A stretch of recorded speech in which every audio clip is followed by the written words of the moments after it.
ഇസ്രായേലിൽ ഹിസ്ബുള്ള നടത്തിയ ഷെല്ലാക്രമണത്തിൽ മലയാളി കൊല്ലപ്പെട്ടു. കൊല്ലം സ്വദേശി നിബിൻ മാക്സ്വെല്ലാണ് മരിച്ചത്. 2 മലയാളികൾക്ക് പരുക്കുണ്ട്. 2 മാസം മുൻപാണ് നിബിൻ അഗ്രികൾച്ചർ വിസയിൽ ഇസ്രായേലിലേക്ക് പോയത്. ജനുവരിയിലായിരുന്നു കൊല്ലം വാടിയിൽ സ്വദേശി നിബിന്റെ സഹോദരൻ നിവിൻ കാർഷിക വിസയിൽ ഇസ്രായേലിൽ പോയത്. 1.5 ആഴ്ചയ്ക്ക് ശേഷം നിബിനും ഇസ്രായേലിലേക്ക് പോയി. അവിടെ ഉയർന്ന ശമ്പളത്തിലായിരുന്നു ജോലി. ഇന്നലെ രാത്രിയാണ് ഹിസ്ബുള്ള ഷെല്ലാക്രമണം നടത്തിയത്. നിബിൻ സംഭവസ്ഥലത്ത് വെച്ച് തന്നെ മരിച്ചു.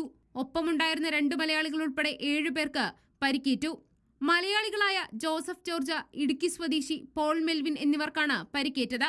സഹോദരൻ നിവിൻ അപകട സ്ഥലത്തേക്ക് പോയെന്നും നിബിന്റെ മൃതദേഹം 4 ദിവസം കഴിഞ്ഞ് നാട്ടിലെത്തിക്കാൻ പറ്റൂവെന്നും പിതാവ് ആന്റണി മാക്സ്വെൽ പറഞ്ഞു. മോനവിടെ ഉണ്ട്, 2 പേരും അവിടെ ഉണ്ടാകും. ഇത് സംഭവിച്ചത് മോനവിടെ ഉണ്ട്, മൂത്ത മോനവിടെ ഉണ്ട്.